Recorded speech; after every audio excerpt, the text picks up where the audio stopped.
Welcome back to Hearts Wine from Hearts Distractions, the podcast where we talk about the messiness, beauty, and complexities of relationships.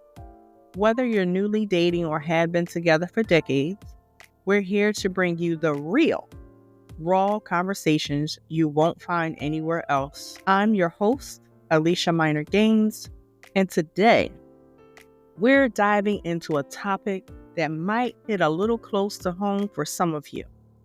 We're talking about, is your partner your best friend or just your emotional dumping ground? I know a lot of y'all are like, ooh, she already starting.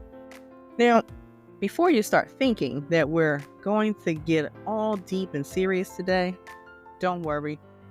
There's also some humor that I will be mixing in, and we're going to keep it real, of course.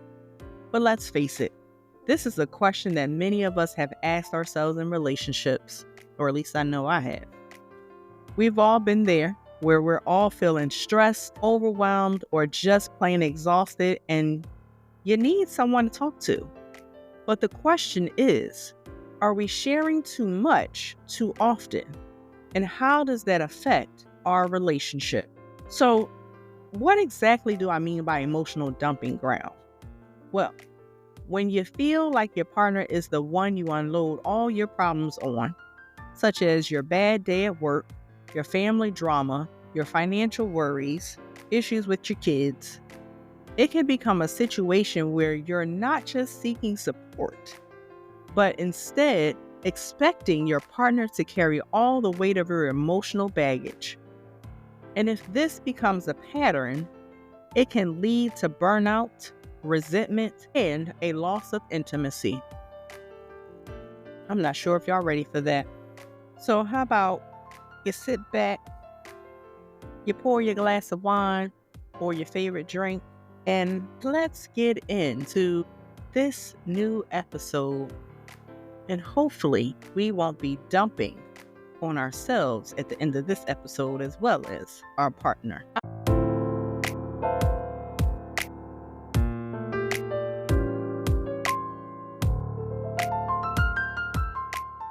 I'm your relationship expert with over 20 years of professional and personal experience. But now I get to be your host in addition to being a wife, a mother, a marriage and family therapist. If you don't know, I'm someone who's passionate about helping people navigate the ups and downs of love and relationships. I also understand on a deeper level relationships, while also recognizing and calling out the things that most don't acknowledge, including family, friendships, and how mental health plays out in relationships. Also, if you didn't know, by listening to a few of my episodes, I like to dive into generational patterns too, because we need to know how our background is impacting our relationships and the way that we think, the way that we move, the way that we behave. But also, I'm a relationship coach, an entrepreneur, and the author of Distractions of the Heart, a poetry book all about the messy, beautiful emotions and relationships we experience and carry in our hearts. And yes, it is available on Amazon as we speak.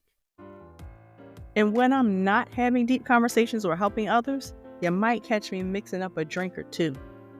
Yeah, I'm a bit of a mixologist at heart and enjoy coming up with new flavored cocktails that I might share with you guys in the future.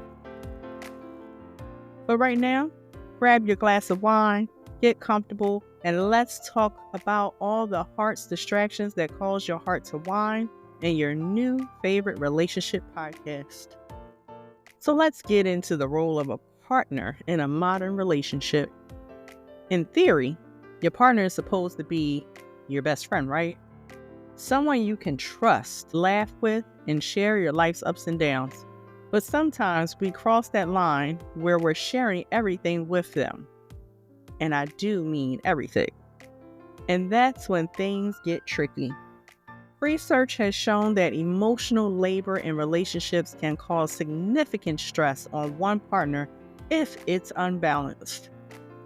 Psychologist Dr. Lisa Firestone states, A relationship is about being able to lean on each other when the world feels heavy, but it should never feel like one partner is carrying the entire weight. Let's face it, relationships are about mutual support, not one-sided emotional dumping. I don't know if y'all heard me say that, but I'm going to say it again. Relationships are about mutual support, not one-sided emotional dumping. Okay. Emotional sharing is essential for a healthy relationship, but there's a fine line between sharing and oversharing. We need to check in with ourselves. Is this conversation about me getting support, or am I just offloading my stress onto my partner? That's a good question, right? But I'm going to give you a real life example of this. Let's say we have Sinai and Joe. A couple of 5 years found themselves in a constant cycle where Sinai was always venting to Joe about work stress. Over time, Joe began feeling like he was just a sounding board for her complaints. Sinai had no idea this was affecting him until he broke down one night and said, "I love you, but I can't always be the person you unload on." So, how can you tell if you're emotional dumping on your partner based off of that scenario? Or other life examples of your own. Some signs to watch for. Are you only talking about your problems without acknowledging how your partner is feeling? Do your conversations always end with your partner feeling emotionally drained? And if so, it might be time to take a step back. That's when setting emotional boundaries becomes crucial.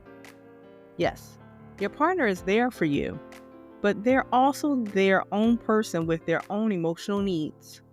It's about balance. Let's talk about some strategies for maintaining that balance, shall we? All right. Let's dive deeper into where that line exists, though. How do you know when you're sharing emotions in a healthy way and when you're crossing into emotional dumping territory? It's all about balance and intention. When you're venting to your partner, it should be about seeking support, not just unloading your baggage and leaving them to deal with the fallout. Okay, I don't know if y'all just heard what I just said, but I'm gonna say it again. Seeking support. That's what your partner's looking for, not for you to unload your baggage and leave them with dealing with the fallout, meaning the residuals of what you just dumped on them. One key sign that you're emotionally dumping is if you're repeatedly focusing on your problems without showing any concern for your partner's emotional state. It's like being in a conversation that's one-sided, where your partner feels like they're a witness to your meltdown rather than an active participant in a supportive exchange. Another sign is when your partner feels emotionally drained after talking to you. It's one thing to have a tough day and need to talk through it, but if your conversations consistently leave your partner feeling depleted or resentful, it might be time to reassess the dynamics. I would say this is where communication really comes into play. And are you asking, how are you? Are you listening to? Psychologist Dr. Laura Berman states that relationships thrive when both partners feel emotionally supported. But that means each person needs to give and receive, not just give and take. So while it's okay to lean on your partner, it's important that you both take turns offering emotional support. Hello, it's a two-way street, not a one-way. So how can you balance this delicate dance of emotional intimacy and not overloading your partner? Let's talk strategies for maintaining that equilibrium, shall we? First, check yourself before you share. Ask yourself, is this conversation for me to get support? Or am I venting to avoid processing my emotions on my own? If it's the latter, it might be worth taking a moment to reflect and sort through your feelings before dumping them onto your partner. Another strategy is to create emotional check-ins. You don't have to wait for a breakdown to talk about your feelings. By setting aside regular times to connect emotionally, whether it's a short 10-minute conversation each day, or better yet, a weekly date night focused on discussing how you both feel, you can prevent one person from feeling like they're constantly carrying the emotional load. But you gotta take the time. And let's not forget that sometimes the healthiest way to deal with emotional overload is to seek outside help. Therapy can be an incredible tool for couples to process emotions together, and relationship coaching can assist with walking you through step by step how to implement on a personal level what is needed. It's not about weakness, people. It's about strengthening your connection by learning how to communicate more effectively and avoid emotional burnout. Okay, I'm gonna soften up on y'all for a minute and let's lighten the mood also. Shall we for a second?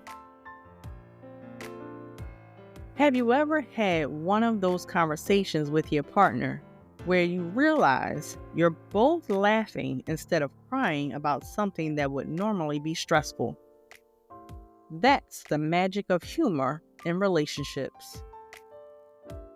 Humor can be an essential tool for managing emotions and reducing tension. Laughter, after all, is one of the best stress relievers. Couples who can laugh together, especially at themselves, at life absurdities, or even at the challenges they face, tend to handle emotional ups and downs better than those who don't. Take, for example, we're going to say this couple is called Lisa and Mark, and they've been married for 10 years and admit that humor has been their secret weapon in managing the emotional ups and downs. They tell a story about a time they got into a heated argument about household chores, and instead of letting it fester, they started joking about who would win a chore championship. That sounds fun. What started as a fight ended with them laughing at themselves and realizing the absurdity of stressing over chores in the grand scheme of things. Humor doesn't minimize your emotional needs, but it creates space to approach them from a lighter perspective. It's about not taking yourself too seriously and remembering that relationships, sometimes you need to step back, breathe, and laugh. I don't know about y'all, but sometimes I need a good laugh to get through some hard times, some conflict, some misunderstanding. I don't know about y'all, but I know that's what I need. But let's take a step back and examine how generational patterns from parents and caregivers can impact the emotional dynamics in your relationship. We often carry the emotional habits and coping mechanisms we learned growing up into our adult relationships, sometimes without even realizing it. For example, many people raised in families where emotions weren't openly discussed might find it difficult to open up with their partner later in life. Others, let's say they might have grown up in households where emotional expression was encouraged, leading them to seek emotional release from their partner when things got tough. But the issue arises when these habits spill over into the relationship, and one partner feels like they're being used as an emotional dumping ground. Let's take Sarah and David, shall we, who grew up in very different households. Sarah was raised by a single mother who often confided in her about everything. Everything from money problems, relationship struggles, emotional pain. While David, on the other hand, was raised in a family where emotions were rarely discussed and everyone kept their feelings to themselves. But when they started dating, Sarah naturally sought out David as her emotional safe space, sharing every single detail of her day-to-day struggles just like her mom had. While David, on the other hand, struggled with the onslaught of emotions. He didn't know how to handle it and started to feel overwhelmed. This generational pattern of emotional dumping and lack of emotional expression from David's side created a tension in their relationship. They had to work hard to break those habits. David needed to learn how to communicate his own feelings, and Sarah, well, she needed to understand that not all emotional needs should be placed solely on her partner. It's definitely a real eye-opener that even the things we've learned from our caregivers, good or bad, can significantly influence how we handle emotions with our partners. Understanding these patterns is crucial. By recognizing where your behaviors come from, you can start to shift those habits and create healthier emotional exchanges in your relationship. We're going to shift a little bit because here's an interesting topic to consider. How does culture and generational differences play into emotional sharing in relationships? As we know, every culture has its own way of expressing emotions, and this often carries over into romantic relationships. For example, follow me on this one, y'all. Many baby boomers were raised with the belief that emotions are personal and should be handled privately. Meaning keep it to yourself? Right. That can sometimes create a disconnect with younger generations like millennials or Gen Z who are more comfortable talking openly about their emotions and mental health. So when these couples come together, they might struggle to meet each other's emotional needs because they have different expectations about what emotional sharing looks like. Y'all know I'm about to give y'all a really good example on this one, right? Because I really need y'all to catch this point. Let's say, Maria and Sophia, a couple who've been together for 6 years. Maria, raised in a traditional family, tends to bottle up her feelings, while Sophia, from a more open-minded background, is all about verbalizing what's going on inside. In the beginning of their relationship, this created some tension. Maria would sometimes feel overwhelmed by Sophia's emotional openness, while Sophia felt rejected when Maria wasn't as open about her emotions. Over time, they found a middle ground. Maria learned to express her feelings more openly, and Sophia has gotten better at recognizing when Maria needs space to process emotions on her own. It's all about understanding people, especially where each person is coming from, and finding the common ground. Let's talk about long-term relationships. As time passes, emotional dynamics often evolve. When you're dating someone, there's a certain excitement and novelty in every conversation. But as you move into long-term commitment or marriage, the emotional needs shift. I know some of my long-term married couples know what I'm talking about here. If you've been married 10 plus years, you totally understand. In long-term relationships, partners often go through different life stages together. Career changes, children, health issues, and each stage can bring new emotional challenges.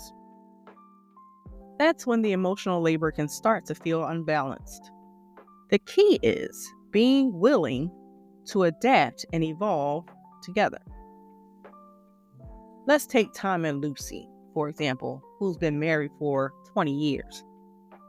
They shared that in the early years, their emotional dynamic was a lot about supporting each other's career goals, but after having kids, things shifted. Lucy became the primary caregiver, and Tom took on the role of the emotional supporter. Over time, Lucy started feeling overwhelmed, and at times, like she wasn't able to get a break. So they talked it through and started taking time for just the two of them.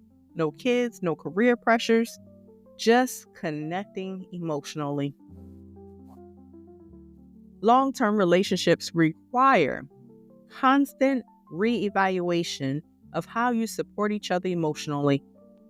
It's not about perfect balance, but about being willing to listen and adjust when things start to feel uneven. Now let's shift gears a bit and discuss the impact of emotional dumping in LGBTQ plus relationships.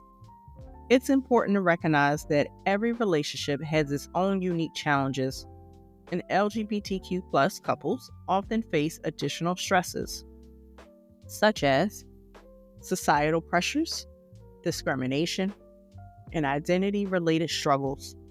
Lena and Alex, a queer couple who's been together for 5 years, share that they've experienced a few moments where one of them would feel like the emotional dumping ground. Lena, who works in a high-stress job, often brought home her work stress and personal frustrations, and Alex, a more laid-back personality, initially took on the emotional labor without realizing the toll it was taking. Through open communication, they've learned to create space for both of their emotional needs, taking turns supporting each other and recognizing when they need individual space to process.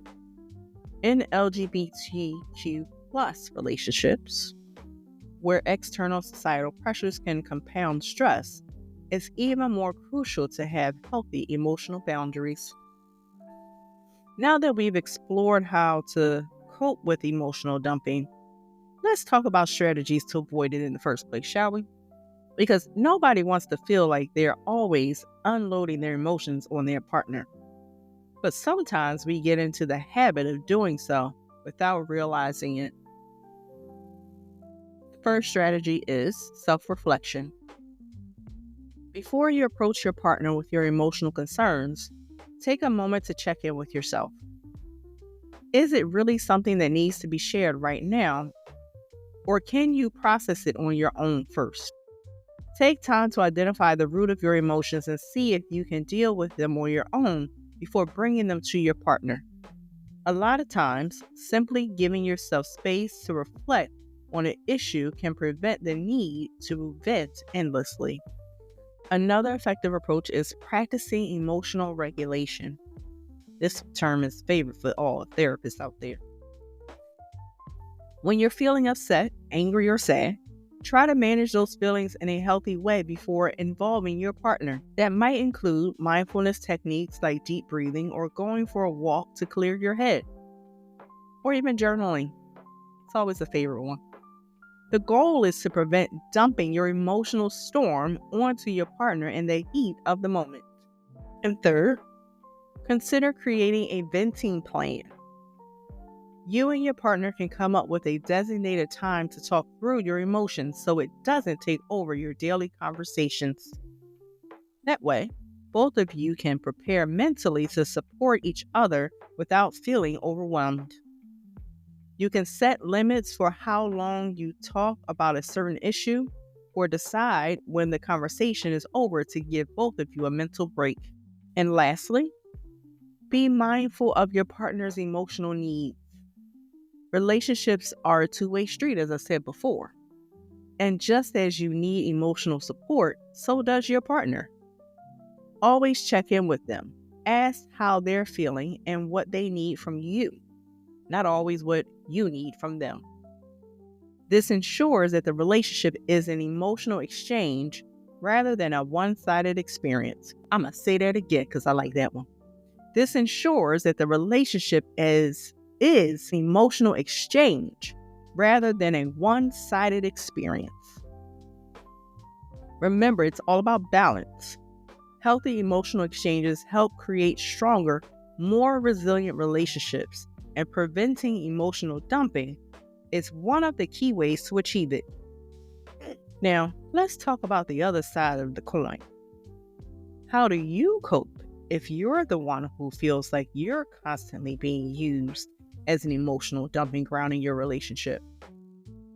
It's easy to feel overwhelmed, drained, and resentful when your partner frequently turns to you with their emotional baggage, especially if they're not taking steps to unload it in a healthy way. First and foremost, it's important to recognize that your feelings are valid. Being constantly on the receiving end of emotional dumping can lead to emotional burnout. It can affect your mental health, and ultimately your relationship. So let's talk about some ways to cope with this. One strategy is setting emotional boundaries. This might mean telling your partner when you're not in a space to listen. You can say something like, "I'm here for you, but I need a break from heavy topics right now. Can we talk about this later when I can really be present for you?" It's not about avoiding their emotions. It's about recognizing when you're at a capacity and ensuring you can be emotionally available when you really need to be. Another strategy is to practice self-care. Make sure, please, that you're also taking care of your own emotional needs. That could mean seeking out therapy, journaling, engaging in a hobby that recharges you, or spending time with your close friends. When you're emotionally well balanced, you're better equipped to support your partner. And finally, it's crucial to have an open conversation with your partner about how you're feeling. This conversation should be framed in a non-accusatory way. For instance, instead of saying, "You're always dumping your problems on me," you might say, "I love supporting you, but I'm feeling emotionally drained, and I think we both need to find a better balance in how we communicate our emotions." I like that reframe. Bet some of y'all gonna use that. So, where does that leave us? Emotional intimacy is another key to a strong relationship, but it's all about balance. It's about knowing when to share and when to step back, being open to supporting each other, and respecting boundaries. What's clear is that emotional intimacy is crucial to any relationship, but it's vital to maintain balance so that both partners feel heard, supported, and respected. Please make sure your relationship doesn't become a one-sided emotional dumping ground, and keep the conversation alive with honesty, humor, and mutual care. If you're finding yourself in a situation where emotional dumping is a recurring issue, don't be afraid to take a step back and reassess how both of you are contributing to the emotional climate of your relationship. Communication, boundaries, and self-care are all essential tools in making sure that you're not just emotionally dumping on your partner, but actually fostering a healthy, supportive, emotional connection. As you reflect on today's conversation, ask yourself, are you being the kind of emotional partner you want in return? How can you show up more fully for each other without overloading one another? I want to thank you all for joining us on this deep dive into the balance of emotional sharing. If you found today's episode helpful, don't forget to subscribe to our YouTube channel at Hearts Wine from Hearts Distractions, especially for more exclusive content, and visit us on our website at www.aliciasdistractions.com for updates and more resources on healthy relationships. And be sure to follow us on social media on Instagram, TikTok, and Facebook. Remember, love and connection are messy, but it's all part of the wine. Tipping my glass to love, connection, and finding emotional balance in it all. See you next time on Hearts Wine from Hearts Distractions for our next episode next Wednesday. Cheers!